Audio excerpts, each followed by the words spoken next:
Agora no Repórter MT eu entrevisto Catiúcia Garcia, ela que é doutora em Direito com ênfase em saúde integral. Catiúcia, seja bem-vinda ao Repórter MT. Saúde integral é um assunto que requer a atenção de muitas pessoas, mas especialmente os profissionais estão com os olhos mais apurados para esse tema? Eu sinto que é um momento propício para falar disso, né? As pessoas estão cansadas do cuidar da superfície, né? Do que parece ser. E a saúde integral é isso, é um olhar mais profundo para o ser, para camadas mais invisíveis, não tão percebidas no dia a dia, na rotina. Eu falo que é uma investigação amorosa de quem somos nós, com mais profundidade.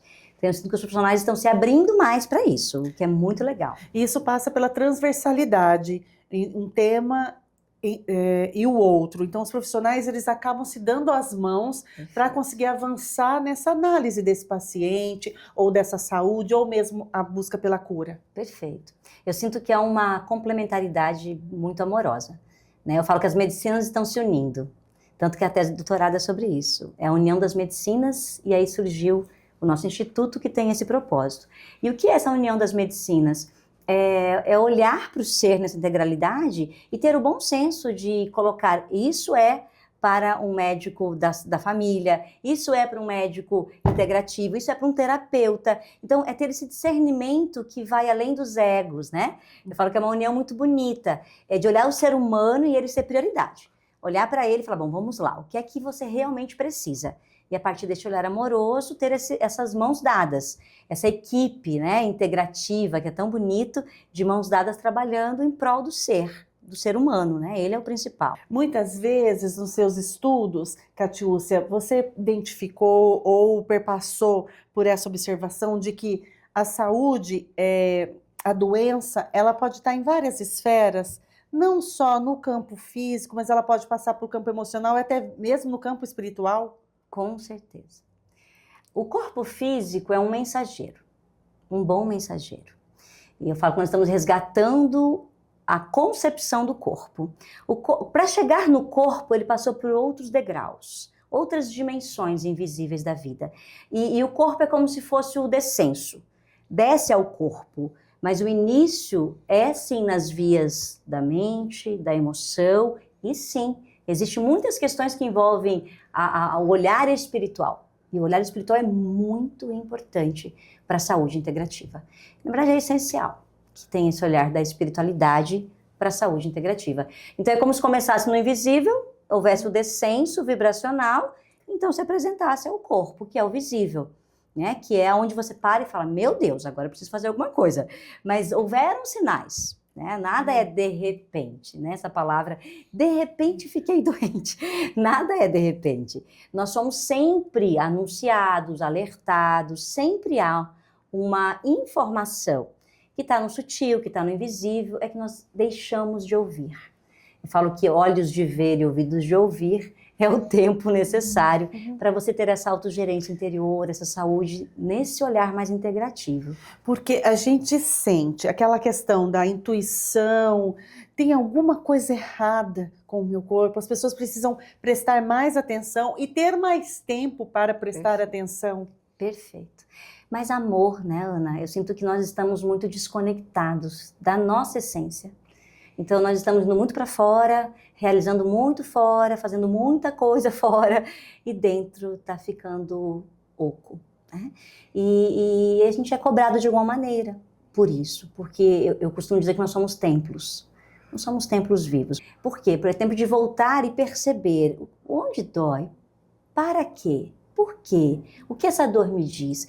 E o mais legal, que eu acho lindo, eu falo que o amor é a nossa lei.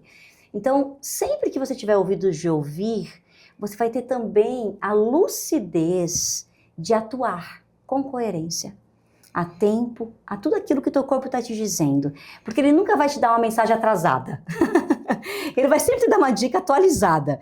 E aí é você que vai ter que ter esses ouvidos de falar, pera lá, mas por que eu estou sentindo isso aqui neste lugar do meu corpo? O que está acontecendo aqui agora? E nós temos capacidade e tecnologia espiritual dessa leitura interior. É que nós deixamos de acreditar. Né? Falo que nós nos tornamos descrentes da nossa própria tecnologia espiritual, das mensagens que o corpo traz e de levar, sim, em consideração isso. E nós acabamos mascarando essa dor com Perfeito. excesso de medicação ou deixando para lá, Então, e aí vai se agravando. perfeito. Há uma tendência ao amortecer-se. Nós buscamos o amortecimento através dos vícios, das medicações. E aqui, como eu te disse antes, nós não desconsideramos a tecnologia da medicina cartesiana, aonde ela alcançou e o que ela chegou e o quanto ela salva vidas, o quanto ela é importante para as emergências. Sim, eu estou falando bastante também da questão da automedicação. Exatamente, né? exatamente. Mas a medicina cartesiana alopática, ela é para emergência, ela não é para cura. Aí que tá. Quando o ser humano volta para o jogo da vida, ele para de terceirizar, de culpabilizar, de responsabilizar, seja o médico, seja quem quer que esteja ali no convívio dele. Aquele que provocou aquela dor de estômago. Exatamente. Aquele que causou a briga, que deu a dor de cabeça. Exatamente. Ele para de lançar para fora e ele vai para dentro. O ir para dentro é, pera lá, o que realmente está acontecendo aqui? Porque tudo acontece dentro, né, Ana? Fora é uma projeção. Então, o que está acontecendo aqui? Que eu tenho o poder e a capacidade e a medicina interna de resolução. Porque quando nós tomamos este lugar, nós acionamos tecnologias importantes dentro da gente. Como? Quando você diz acionamos tecnologias importantes dentro da gente? Com esse estado meditativo, esse estado introspectivo. Hoje é muito raro alguém parar, por exemplo, para contemplar alguma coisa. Contemplar é uma forma de meditar. Né? Eu tenho 3 crianças, então muitas vezes eu me vejo contemplando eles. E é um estado meditativo, e é um estado de cura. É um estado que eu me conecto com aqueles que estão meus filhos, que estão ali diante dessa maravilha que é a vida. E de alguma maneira eles estão me mostrando também sintomas. A criança mostra muitos sintomas do papai e da mamãe, mas é muito do inconsciente do papai e da mamãe. Então, quando eu estou contemplando eles, a natureza, o meu entorno, o meu ambiente, eu estou gerando um processo de autocura. Porque tudo é autocura. Esse estado contemplativo é acionar essa capacidade intelectiva, essa capacidade consciencial de fazer essa leitura e também acionar esse mecanismo da fé. Eu falo que nós estamos com olhos muito ruins para a gente, para o mundo, né? E tem uma senha de consciência que é do Evangelho, que eu trago aqui como uma senha de consciência científica mesmo, eu estudo o Evangelho com um tom científico que eu amo, que fala assim, ó, se os teus olhos forem bons, todo o teu corpo terá luz. Não é lindo? É lindo, é emocionante.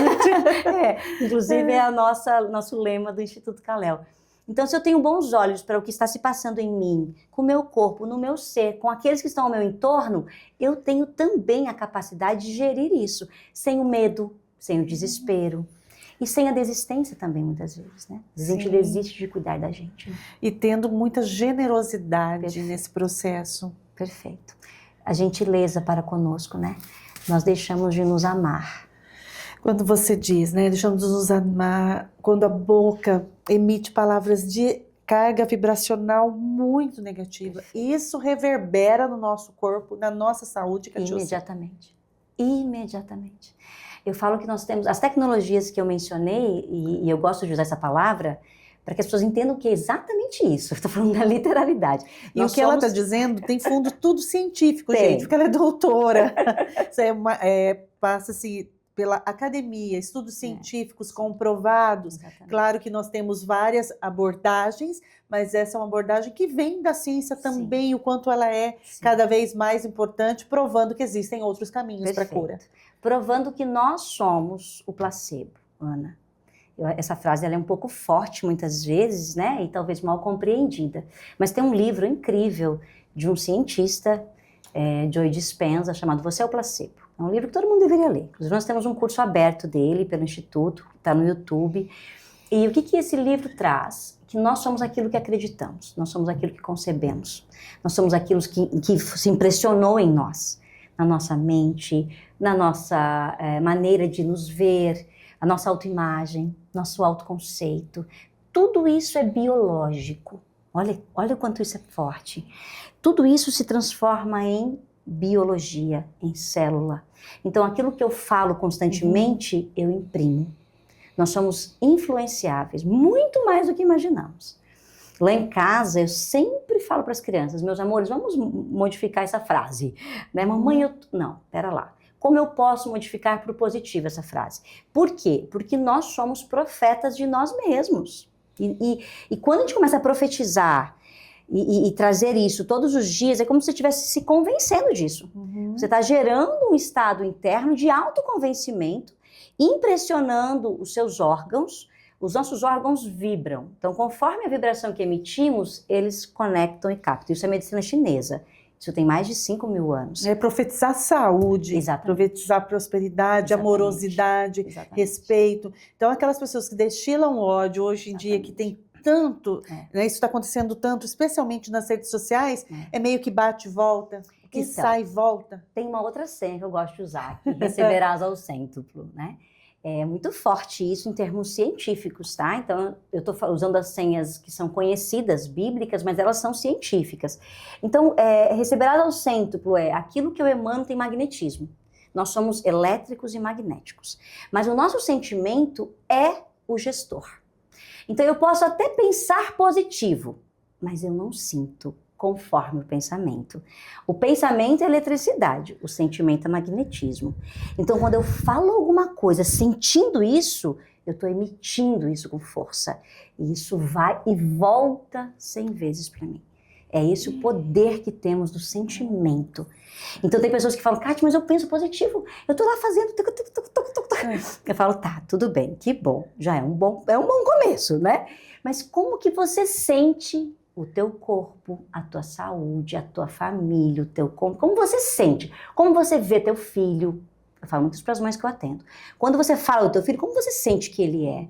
Porque nós somos, sim, contagiantes.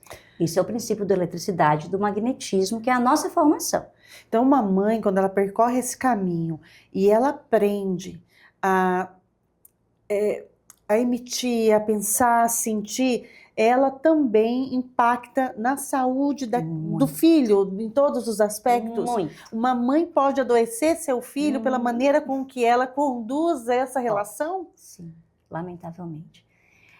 O clamor de uma mãe, a oração, eu fico emocionada com isso, por ser mãe. A oração de uma mãe não tem fronteiras.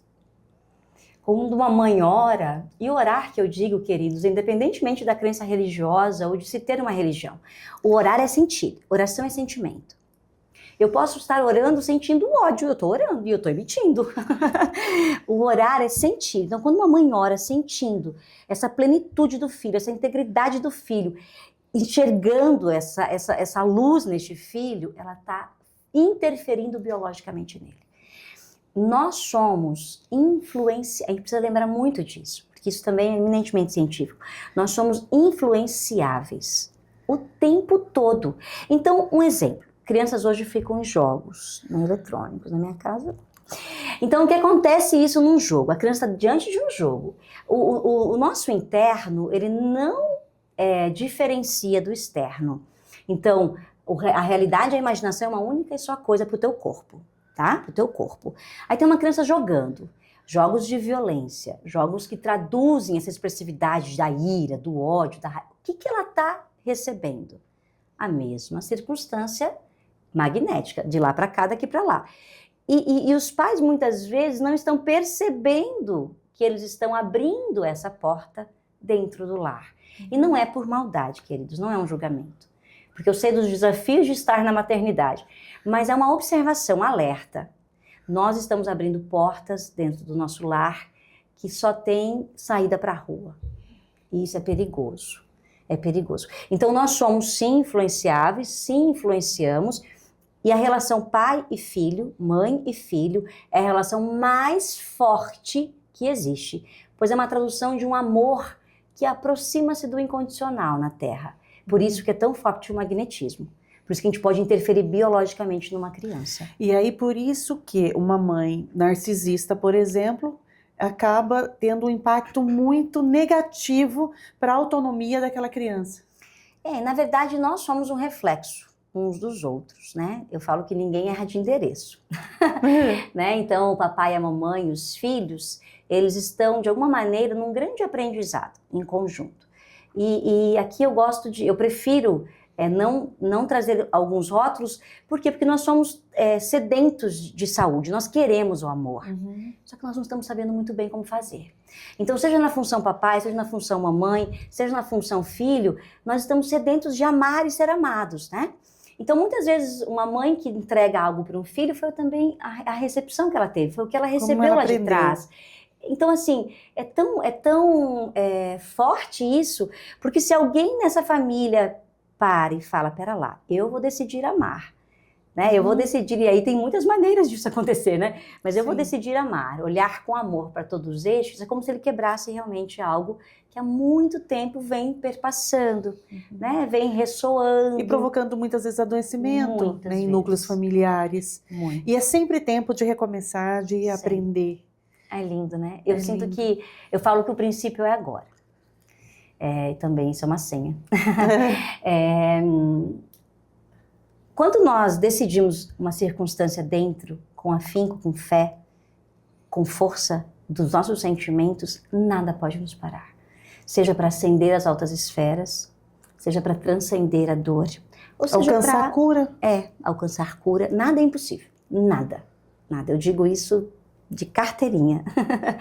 E também para os lugares mais densos e mais dolorosos. Então, nós temos essa possibilidade de falar, eu vou começar agora. E quando você decide começar agora, você remaneja o seu destino. E quando você disse começar agora, muitas vezes ao longo da vida as pessoas vivem dores e elas vão colocando uma pá de cal e vão seguindo. É preciso, na sua visão, na sua experiência, olhar para essas dores com generosidade, ressignificá-las, e existe caminho para fazer isso, para que realmente isso seja elaborado e superado? Ou sempre vai ter um gatilho, Catiúcia? Os gatilhos são bons. O caminho é o autoconhecimento. Eu falo que o caminho é, sim, um caminho terapêutico, é um caminho de pedir ajuda, né? De falar, me dá a mão aqui que eu não estou dando conta, tá pesado. Me ajuda, pedir ajuda, reconhecer, porque eu posso estar num lugar muito, muito denso, muito doloroso, de vícios, de incompreensões, de isolamento, e não reconhecer que estou, né? Então começar a ouvir também o que dizem, porque nem tudo que dizem é ruim. Às vezes uma pessoa fala, por que você não busca, né, olhar para você com mais amor, busca uma ajuda, sabe essas dicas? Às vezes sabe uma mensagem do nada, e a mensagem, né, você fala, meu Deus, né? Então tem obviedades acontecendo no nosso entorno que nós estamos resistindo. Então buscar ajuda é muito importante. Uma ajuda profissional, uma ajuda responsável, mas sempre trazendo esse autoconhecimento, essa autorresponsabilidade. Porque mesmo que eu esteja com uma terapia, com um terapeuta, com um médico, com quem quer que seja, eu preciso entender que é comigo a história. Se eu não colaborar, eu não vou sair do lugar. Exatamente. Eu sinto, Ana, que a gente está num ponto de mutação. Eu falo que o ser humano está voltando para o jogo da vida. Nós tivemos uma ruptura, né, com o cartesianismo, em que passamos a nos sentir coisas que pensam, né? E essa separação da mente e do corpo gerou muitas dores. Porque já que eu não posso nada, alguém tem que me cuidar, alguém tem que me curar, alguém tem que me salvar, né? E aí foi a busca desenfreada aos alopáticos, às medicações, a tudo que é fora. E agora a gente está começando a revisar isso e falar, pera lá, mas não pode ser isso. E eu parto da premissa que nós somos perfeitos, que nós temos todo o necessário. Então, pera lá, como que eu volto para esse jogo? Me conhecendo. Sim. Revisando a minha biologia, meus hábitos, a minha natureza, meus pensamentos, meus sentimentos, meus hábitos. Porque quando eu começo a me flagrar, pera lá, por que eu tô pensando nisso? Né? Quando eu começo a flagrar a minha imaginação é a dimensão mais poderosa de um ser humano. Como assim? É o que mais... Como assim? Imaginação, o que eu imagino? Me explica isso. Então, a dimensão imaginal foi muito estudada por Jung, né? Então, mas nós temos muitos outros cientistas maravilhosos neste lugar. A imaginação, ela é como se fosse um construtor interno. Então, quando você para, você tá aqui agora, nesse momento, e você fecha os seus olhinhos e pensa assim, pera lá, deixa eu perceber o que eu estou imaginando. É muito rápido. Eu chamo isso de introvisão. Aí você para perceber. Aí você vai ver imagens, vai ver quadros de memória, tá tudo aqui. porque nós somos um grande holograma, né? Então, quando você começa a perceber essas imaginações, aí você percebe a quem você serve dentro. Essa imaginação está me elevando? Está me deixando mais saudável? Mais altruísta? Mais motivado? Mais alegre? Mais confiante? Ou essa imaginação está me destruindo? Deixando triste, me desanimado. me incapacitando, me tirando do jogo da vida. E aí é legal o flagrante. Eu estou responsabilizando alguém por isso? Porque tudo isso é o estado imaginal. Então, o estado imaginal é o sentimento e o pensamento em ação. Isso é a importância da imaginação. E nós precisaríamos ensinar as crianças no banco das escolas a imaginação altruísta. A elevar-se aos níveis imaginais. Isso é sensacional. E assim, a pedagogia, eu falo que é pedagogia espiritual. Esse imaginal elevado transmuta o corpo. Nós temos várias pesquisas neurocientíficas sobre isso e muito além. A neurociência traz isso também, de que quando você começa a focar em pensamento, os órgãos do seu cérebro se acendem, né? Ecoa. Então você começa a gerar bioquímica correspondente ao teu pensamento. Então, se o pensamento é destrutivo, por exemplo, você pensa numa coisa muito triste, muito ruim, você libera um cortisol, né? Aí, de repente, você começa a pensar num lugar lindo, ou alguém que você ama muito, uma cena gostosa, uma cena linda, aí teu corpo libera uma ocitocina, que é o hormônio do amor, né? Do parto, da amamentação, né? Então, é isso, nós somos assim, conforme aquilo que eu estou gerindo no meu imaginal, eu estou gerando o corpo. A gente pensa, um jeito muito simples de traduzir é quando a gente pensa na relação afetiva com o parceiro. Perfeito. Quando você passa o dia todo imaginando cenas com ele de amor, a reciprocidade, chega à noite, é natural aquela intimidade. Exatamente. Né? Que dizem muito que nós mulheres precisamos, mas o quanto o homem também precisa sair do automático, né, para olhar para si. Gente, é sensacional. E ó, o mais incrível, eu falo que tudo que é bom, eu falo que tudo que é de Deus é simples. Deus é simples. Nós nos tornamos muito complexos e complexados.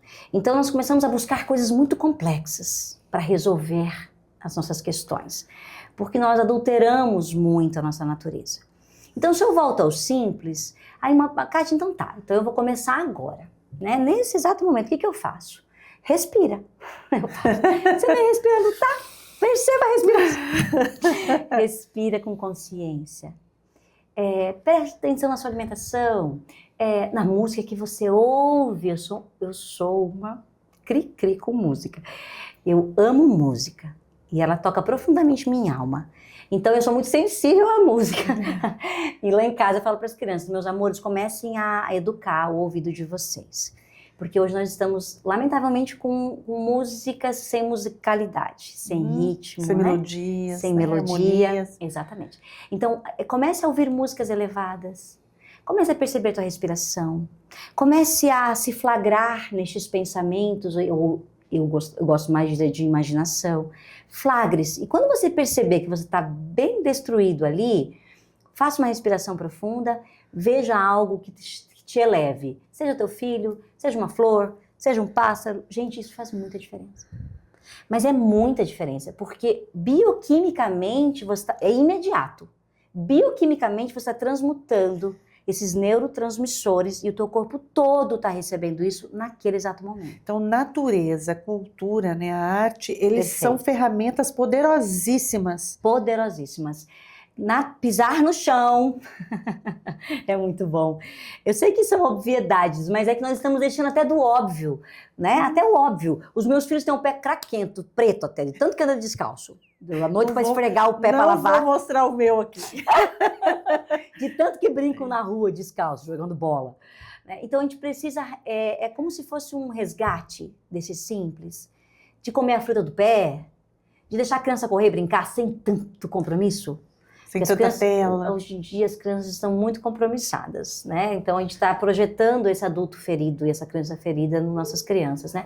Deixa ele brincar, dê tempo livre, deixa ele curtir, deixa ele ter desenhos livres, sabe?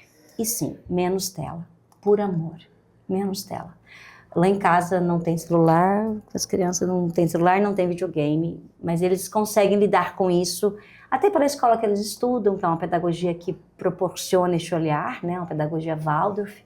Então eu sinto que nós estamos no momento de resgatar o ser. Eu vi uma postagem que me chamou bastante atenção sobre transmediunidade. O que seria transmediunidade? Diz assim, cura do ser, transmediunidade. O que seria? Interessante essa pergunta. Ela tá me pegando de surpresa. É porque eu fui pesquisar, bisbilhotar, na verdade, me apaixonar pelo Instagram dela. Eu já quero ir para a escola, ser Venha. comum. Escola ser Precisamos, comum. gordinho, vamos começar. Vamos fazer isso, vamos estudar. Ai, que maravilha, isso é uma honra. Então, eu tenho um olhar para a mediunidade. Eu falo que é uma ciência muito profunda e é uma ciência natural. Todos nós somos médiuns, mas médiuns de quê, Kati? Porque daí as pessoas já levam para o lado da religião. Nós somos médiuns de tantas energias, de tantos pensamentos, de tantos sentimentos. Eu falo que durante um dia você é atravessado por muitas consciências. E a transmediunidade é agir a partir de um centro, que para mim é Deus. É atuar a partir do teu ser central, da tua luz. É trabalhar com a luz. Nós passamos a acreditar as sombras, a dor, a doença e o sofrimento. E aonde estão os nossos olhos está a nossa realidade. Então, se eu começo a retomar este lugar e atuar a partir deste centro de luz que eu sou, eu começo a transmutar fora. E transmediunidade é se atravessar por este ser maior, que somos e que vive dentro de cada um de nós. É naturalmente servir, né? Servir no sentido etimológico, né? Do servir, né? Que possamos ser mais amor, mais bondade, mais gentileza, mais generosidade. Que possamos mais amar que ser amados, mais perdoar que ser perdoados. Tudo isso é transmediunidade. É um ato de servir a partir da luz.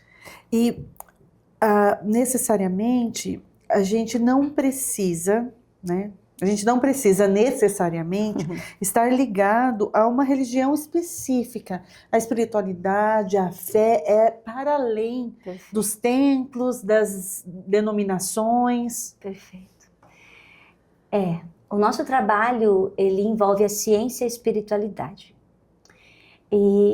Eu falo que o ser religioso não é religiosismo. É ser essa ligação consciente com Deus. Religião é religar, né? É o sentido da religião, é o propósito, né? Então, há muitas moradas e são lindas essas moradas. Mas, independentemente delas, qual é a minha atuação na vida? Independentemente de um rótulo religioso, como está a minha espiritualidade? Eu trabalho muito isso com os meus filhos. Hoje o meu trabalho é sobre espiritualidade e é levar essa mensagem, independentemente do rótulo, da tua vestimenta. Então, todas as denominações, elas podem encontrar morada no que você tem a dizer. Perfeito. Não é contraditória, não viola, ele se encontra, ele se pertence, se acolhe, Perfeito. É uma se comunhão. envolve, uma comunhão. É uma comunhão. É uma conciliação de saberes muito antigos, filosofias muito antigas, eu chamo de filosofia medicinal, que foi se perdendo, né? E nós estamos num tempo de espiritualizar a matéria. O que é espiritualizar a matéria? É trazer o espírito para o corpo. Tem um monte de gente, tem um monte de corpo andando por aí que está só no automático, quase um robô, né? É exatamente isso. Quase um robô. Perfeito. Nós estamos robotizados. Nós estamos zumbis. Nós estamos sem alma. E isso também emociona. E me emociona também, eu estou emocionadíssima nessa entrevista. Vocês não têm noção, né, gordinho, da energia que está... Ai, até você está emocionado. Da energia que está nesse estúdio. Vocês não têm noção. Só estando aqui, vai sentir. Fico grata. Eu falo muito assim, Ana, que a gente está... Nós estamos nos tratando como coisas. E isso acontece em muitos estados de violência, né? Violências sexuais, violências físicas. A violência está muito ligada à coisificação do corpo. Porque se eu te vejo como um templo, eu não vou te violar. E o que me emociona é porque é como se nós estivéssemos resgatando essa essência que está aqui, sabe? Que está diante dos nossos olhos e a gente está distraído olhando para outra coisa. Então, nós nos tornamos estes corpos, essas coisas que caminham, que cumprem protocolos, que acordam, que dormem, que fazem sem sentido e sem sentir. Então, essa ausência de sentir e de sentido está nos adoecendo muito. Eu falo que a doença, o psicotrauma original, né, que é a doença original, é essa separação de Deus. É a retirada de Deus do homem. Né? Deus precisa voltar para o templo. Nós somos o templo. Né? E quando Deus volta ao templo, é como se houvesse uma reordenação, um reajuste biológico. Tudo se refaz aqui dentro, no corpo. E aí eu uso uma senha linda, que para mim, eu acho ela linda, que fala assim, o verbo se fez carne. E agora a carne se faz verbo. Isso é a espiritualização da matéria, é o perdão no corpo. É nos tratar com mais caridade, com mais compaixão, com mais amor. É olhar para nós como templos. Eu até falo para as crianças, você faria isso se fosse lá na igreja? Não faria. Tua casa é um templo, teu corpo é um templo, o outro é um templo. Eu ia justamente dizer isso, quando nos tratamos dessa maneira, somos mais generosos com os outros. Sim. E com isso a gente reflete nos índices de violência das cidades, do estado, por exemplo, que a gente tem tanta violência e feminicídio. Sim, perfeito. É o tanto que é importante essa modificação, e a escola ser em comum, ela nasce nesse propósito de vida, porque você tinha uma carreira jurídica, né, servidora do Tribunal de Justiça, fez doutorado em Direito com ênfase em saúde integral, mas tem, né, toda uma trajetória antes dessa mudança. A escola veio como esse propósito. O que mudou a chave? Então, foi o que eu vivi. É a minha história. Eu vivi esse lugar, né, de diagnósticos, de perda, de luto. E aí chegou um momento e eu já sentia muito forte que não era isso que diziam que era. Então eu sempre fui uma rebelde nesse sentido. Né? Eu sempre quis investigar, eu sempre quis saber mais, eu sempre quis perguntar. Né? Ela é rebelde desde criança. Eu conheço a Ana, ó. Então, quando eu vivi isso no meu corpo, né, a morte de um filho, o diagnóstico de não poder mais ter filhos, quando eu vivi isso no meu corpo, eu comigo mesma, eu falei, não, mas eu sei o que eu sou e o que eu posso. E eu digo que isso parece muito simples, mas isso gera uma transmutação incrível. Então, essa história de eu ter engravidado, depois naturalmente do Eliel, depois do Noah, depois da Caena, né, estes partos maravilhosos dos quais eu pude viver, tudo isso foi uma grande transcendência no meu corpo. Né? O meu corpo alcançou esse lugar, eu senti isso no meu corpo. Uhum. E quando as aulas da escola se iniciaram através dos estudos imersivos, que inclusive iniciou com Criando União, que é uma obra linda de Eva Pierracos. Quando nós começamos a estudar a visão espiritual dos relacionamentos, a escola se abriu. Né? E aí me vinha muito intuitivamente isso. Você precisa falar disso. Você precisa abrir isso. Você precisa deixar isso te atravessar e falar do que está vindo. E foi assim, aí surgiu a escola. Quanto tempo tem a escola? Então, ela tem...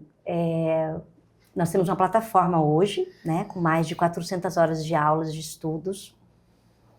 É que eu gosto muito de falar, então ela tem 400 horas dentro da plataforma.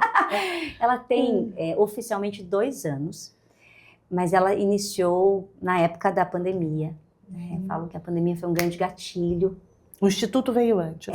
Então, tudo se permeou, tudo se fez numa grande... o Instituto nasceu da tese de doutorado. O Instituto Kalel, ele é a manifestação da minha tese de doutorado, a união das medicinas em prol do ser humano. E a gente atende na filantropia, gratuitamente pelo Instituto. Onde fica? O Instituto fica no bairro Alvorada, fica ali perto da Miguel Sutil, da Todimo, ali é Angelino Mancini, número 14. Nós temos um Instagram do Instituto Kalel, para agendamento de horários, para atendimentos. E aí gratuitamente, gratuito, a população. Isso, a instituição, o Instituto Kalel atende com as terapias integrativas gratuitamente. E então surgiu esse grande hospital. Eu falo que o Instituto Calé é um hospital espiritual, né? Que trabalha sim com esse olhar da cura, esse olhar dessa medicina da alma, né? Então nós temos um curso nas quintas-feiras aberto, 9h30 da manhã de Mato Grosso, 10h30 de São Paulo, chamado Medicina da Alma. Então ele é ao vivo e online. E a gente estuda ali essa ciência e essa espiritualidade. Então a escola ela veio fundamentado neste ser, né? Ela é ser em comum, né?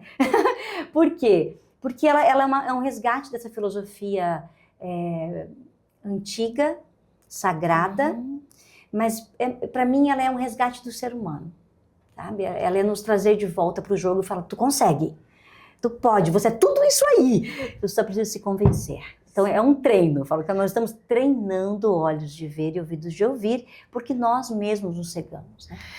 São aulas online, eventos presenciais, Sim. como acontece? Sim, nós temos, inclusive vamos ter um retiro agora aqui na região de Nobres, tem gente vindo do Brasil todo, que é a primeira capacitação da escola, que chama-se a Arte da Introvisão.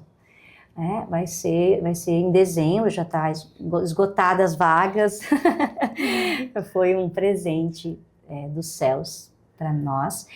E a escola tem aulas online, então a gente faz os workshops, vai ter agora Perdão no Corpo, é um workshop do dia 22, vai ter um estudo 22 novo, de novembro, 22 de Perdão novembro, no Corpo. Perdão no Corpo, um workshop que fala sobre tudo isso aqui, sobre essa filosofia, sobre este ser que somos, que está corporificado, essa biologia transcendente, a gente estuda tudo isso cientificamente. E a escola tem toda sexta-feira um estudo avançado, a gente vai começar agora dia 14, sexta-feira que vem, um estudo chamado Caminhos da Realização, dos medos do eu ao mergulho no ser, que é de um autor que eu gosto muito, que se chama Jean-Yves Leloup, e é um estudo muito profundo, mas eu sinto que é para todos nós, quem sente esse chamado já está pronto para mergulhar neste ser. Então ela acontece assim, online, mas também tem vivências e retiros e capacitações presenciais. Para a gente encerrar, Catiúcia, para quem está nos assistindo, qual é o insight que você traz a partir de tudo que você nos disse aqui, porque é tão preciosa essa entrevista que eu acho que quem assistir vai assistir mais vezes, vai compartilhar com quem ama, porque o quanto é necessário a gente fazer essa reconexão. Mas eu queria que você deixasse essa mensagem para a gente finalizar. Mente, coração, corpo, espírito, como a gente pode começar esse caminho para alcançar realmente essa plenitude, olhar para as nossas dores e caminhar em sentido de cura, muitas vezes a cura física, mas que ela requer um olhar para além do cartesiano. Então, perfeito. Inclusive nós temos um e-book que é gratuito, que se chama Além do Cartesiano. Está totalmente conectada. Conectadíssima. O e-book, para quem está no nosso grupo da escola, do WhatsApp, o link está no meu perfil do Instagram, é só entrar lá, esse e-book é um presente, que é a síntese da minha tese de doutorado, que chama-se Além do Cartesiano. Achei incrível. Então, talvez nós estejamos iniciando um caminho, principiando um caminho de resgate da nossa natureza. Só de nós revisarmos nosso autoconceito já é um grande passo. Deixarmos de nos sentir coisas que pensam e nos sentirmos este templo. Então, como é que eu posso me sentir esse templo? Me cuidando um pouquinho mais. E são atitudes muito simples do cotidiano. E eu sei que nos desafia. Eu sei porque a gente criou hábito, a gente criou rotina, a gente quebrou protocolos. Por exemplo? Talvez orar mais. Eu sinto que a ciência da oração ela é muito mais do que um princípio, uma divulgação religiosa, ela é uma ciência muito profunda, porque quando você ora, você alcança o seu sentir, e quando você alcança o seu sentir, você é magnético, aí você gera uma força de atração muito poderosa. Orar no templo, eu falo que é você ir para o teu templo interno e ser sincero, sabe? Não importa onde eu esteja. Esteja dentro, mais eu do que digo fora. fisicamente, Sim, exatamente. O que eu quis dizer e ore. isso. Eu sinto que a oração é um bom começo. Nós estamos deixando de orar, Ana. E assim, como eu disse aqui no início, eu aqui não estou propagando princípios religiosos, mas espirituais. Nós somos espirituais, nós não somos um pedaço de carne. Nós somos essência, nós somos alma, nós somos fluido, nós somos influenciáveis, nós somos plasmáveis. Eu brinco, eu tenho uma querida amiga que tem um filho adotivo, um filho do coração, e ele é a cara dela. Eu falo, claro, nós somos plasmáveis, o amor é assim. Sim. Nós nos tornamos aquilo que amamos, que sentimos, que acreditamos, e isso é biológico. Tanto assim que aquelas melhores amigas parecem irmãs biológicas, porque elas começam, você convive muito com alguém, daqui a pouco você está muito parecido com a pessoa. Então, por termos essa tecnologia plasmável, é que nós podemos nos curar. Esse é o poder da autocura. Talvez nós estejamos resgatando essa palavra e colocando ela num sentido maior, com mais importância, com mais destaque. Então, eu consigo. Como que eu começo? Aí a dica hoje aqui, tem muitas formas, né? Mas o autoconhecimento e a oração são caminhos muito importantes. Conheça-se, cuide-se, ame-se e ore dentro, perdoe dentro. Eu falo, eu vou perdoar sei quem. Não, perdoe dentro, cuide de dentro, ame dentro, que os teus órgãos vão ressoar de uma outra maneira. É imediato. Aquilo que sinto, eu disparo bioquimicamente e já libero na minha corrente sanguínea e já gera uma transcendência biológica. É tudo uma coisa só, nada está separado. É tão interessante porque eu entrevisto muitos médicos e endócrinos, por exemplo, que falam da importância dos hormônios. E a gente sabe que os hormônios, eles são naturalmente despertados por sentimentos e hábitos. Se eu vou para academia, estou tendo um hábito de ir para academia, eu desperto determinados hormônios, se eu estou feliz. Então, quando ele é colocado de uma maneira, né, por medicações, porque eu peraí, tem como eu rever esse caminho. Então, a medicação emergencial, ela tem ali um gatilho, um início, mas nós não somos feitos para ficar à mercê e reféns de nada fora de nós, nada. Esse resgate do ser é exatamente sentir que eu tenho todo o necessário. E quando eu começo a me revisitar, e eu começo a hábitos muito simples como orar, ouvir boa música, estar em lugares mais agradáveis, né? Eu começo a reagir dentro. E Catiúcia, nas pesquisas, né, no seu percurso, até doenças, por exemplo, crônicas como diabetes, pressão alta, é possível reverter esse caminho? Sim. Se nós somos aquilo que concebemos, e se aquilo que sentimos e pensamos reverbera imediatamente em nossa corrente sanguínea, em nosso sistema glandular, hormonal, o que nos é impossível? Nada. Se tiveres fé do tamanho de um grão de mostarda, dirás a essa montanha, remova-te daqui, e nada lhe será impossível. Então nós estamos resgatando essa fé que vem de dentro, não a fé que vem de fora. Milagre está aqui. Está aqui. Eu sou o milagre e eu posso transcender a isso. E sim, é necessário pedir mãos amigas para ajudar, é necessário ter parcerias nessa ajuda, com certeza. Não é uma questão de isolar-se do mundo, não. É uma questão de comungar do mundo, de conciliar isso dentro. Com muito amor, que eu agradeço essa entrevista. Muito obrigada. Obrigada eu. Muito obrigada. Catiúcia Garcia, minha entrevistada de hoje no Repórter MT.